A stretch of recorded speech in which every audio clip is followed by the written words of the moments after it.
Hello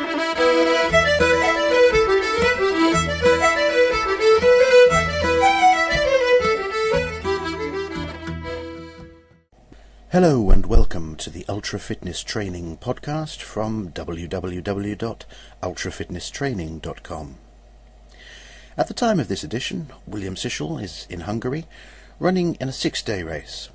And at a little over 3 days into the race, William's currently in first place, with a total distance so far of a bit over 285 miles, or 460 kilometres. For those of you who don't know, William's currently 57, and during the 6-day race he seems to have set a couple of Scottish and British age group records. So this seems like a good time to have an interview from Kate Howe, talking to William Sichel and myself, Shaun Brassfield-Thorpe, about the effects of age on training and physical performance. How has your performance changed as you've got older? Well, I think the first thing to point out is, of course, I'm not doing the same races now that I was doing 17 years ago. So I'm not comparing. You can't compare exactly like for like. Because fair enough, when I came into ultra running, it was into the 100k was the distance, was the event I was doing, and I did that. That was my main event for about 6 years, and I did about 18 races very, very consistently. But and it's fair to say that if I just carried on being a 100k runner for 17 years, you probably would have said, oh, I probably would be a bit slower doing them now than I was when I was doing them then. But what I've done over the years is change the events I've done. So I've gone to longer events. I went from the 100k race to the 24-hour. Then I tried 48-hour races, and obviously now I've moved into multi-day racing. So I can't give a direct comparison. However, since I started multi-day running in 2006, so that's 5 years ago, my performances have increased, they've improved, so my average pace in the races has gone up, it hasn't gone down. So that's obviously very encouraging. And yes, fair enough, that's the many reasons for that. Obviously sort of very specific training for the events. It's the body and the mind getting used to the stresses and strains and demands of that particular type of racing. And also I've sort of remodelled my mind and body, so changed it, remodelled it, to be able to perform in that type of event, which is like an intermittent running, break, running, break, running, break, sort of intermittent running events. So overall, at the moment, yes, the performances in the multi-day races is increasing, it's improving, the average pace is developing.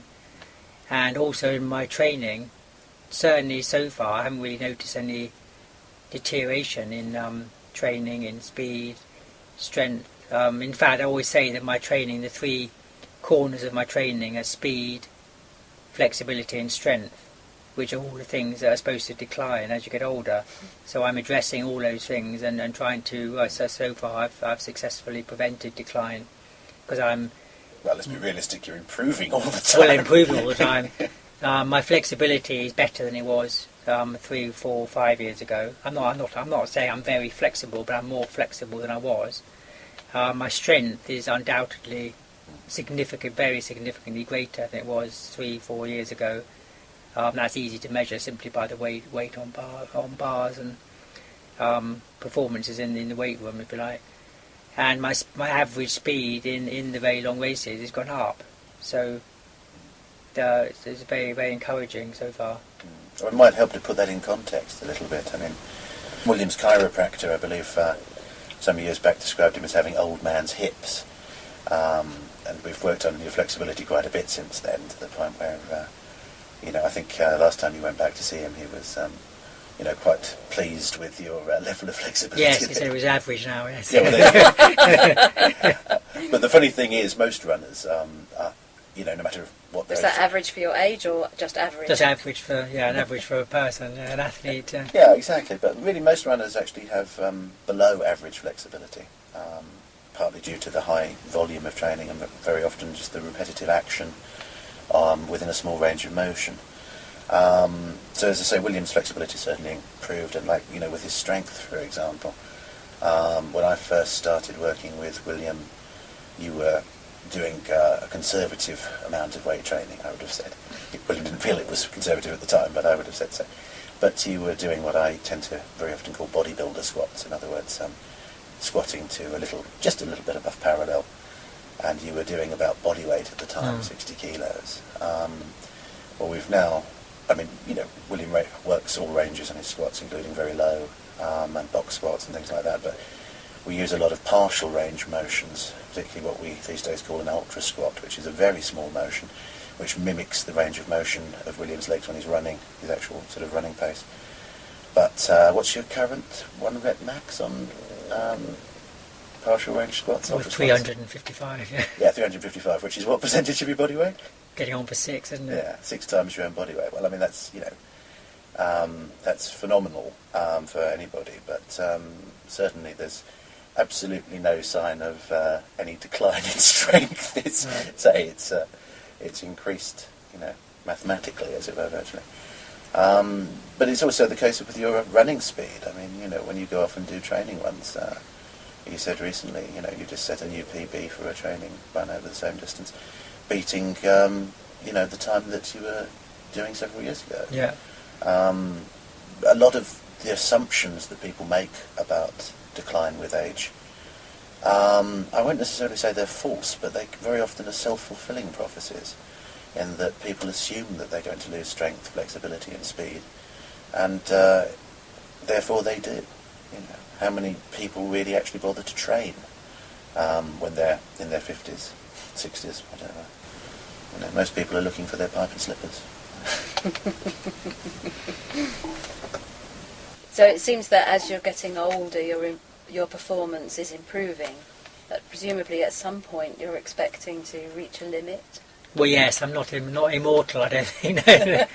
Yes, So far. I have been so far. No, certainly up to now it's been incredible and astounding, really, to me as well as other people, how I've performed. I'm 57 now, as I've got older. Quite a few people have said, once you get over 60, you'll notice it, or, your things will start changing, and all right, fair enough. 2.5 years to go till I get to 60, whether I'll wake up on my 60th birthday and sort of collapse in a heap, I don't know. But, no, I think, obviously, I'm not going to be performing like this when I'm 100, am I? No, I think that's fair to say. But the way I look at it is that I'm limiting the slowdown, or slowing down the rate of slowdown of everything, the slowdown of ageing. Everyone's getting older by a year at a time, and so am I. But yeah, I look at it as a way that I'm slowing down the effects of ageing, but that's slowing down, not stopping. Mm-hmm. So yes, obviously as the years go by, I won't really know until I've gone past the point. Obviously, when I look back at a certain time, I'll notice that perhaps performances have declined a bit, or you can't be based on a single performance, because say my next race, say for example the next race is terrible weather, that could produce a sort of a 5% poor performance, but I could have gone into that race 5% fitter, and it was cancelled out by the weather or something else. You probably need to look at it over a course of a year, say, and when at some point I will look back at the previous year and say, well, actually my performances were a bit less than they were the year before. But yes, obviously I look at it as something that will happen, but probably at a much slower rate than you'd expect. But obviously, eventually, performances will decline. Yeah, but just wait and see. Yeah. Mm-hmm. Watch this space. Well, I think there is a tendency probably in human thought, and certainly in the thought of our society, to assume that age automatically means decay, shall we say. There's one thing for your body to change as you get older, and maybe if you're not to be doing the same things you were doing when you were 20 or 30 or something. There's another to assume that basically means that you're going to wake up every morning with creaky joints and an inability to get off the sofa. There's a Chinese expression I rather like. We were talking about the idea of William not actually being immortal. Well, of course, none of us are. And there's a nice Chinese expression which likens the body to fruit, if you like, to plums or peaches growing on a tree. And basically, to paraphrase, it goes, all fruit will fall in time. In other words, none of us are going to live forever. But some fruit will fall because it's rotten, and some fruit will fall because it's ripe. And I think quite a healthy attitude that we often miss is to see the ageing process as a sort of ripening process where your body changes. But it's not just a matter of, you're decaying from within and no longer can do all the things you used to do when you were younger.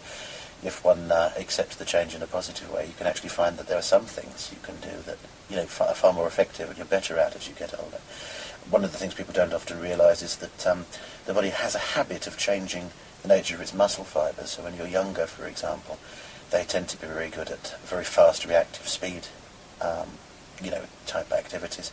Whereas there's a slow shift towards a trend for greater endurance capacity in muscle fibres as you age, which actually is great for endurance athletes because, if you look after your body, you can still be cranking out top quality performances when you do get older.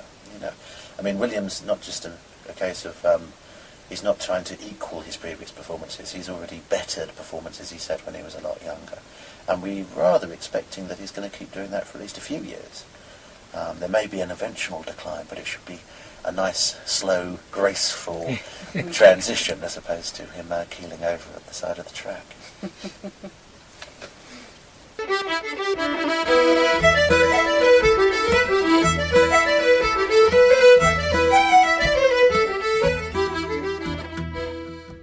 That's all for this time from the Ultra Fitness Training Podcast. William and I will be back again soon. In the meantime, please check out www.ultrafitnesstraining.com for more tips, advice and exercise resources. If you'd like William and myself to look at a training analysis for you, or if you'd like us to design a personal training program, then please get in touch by email on info@ultrafitnesstraining.com.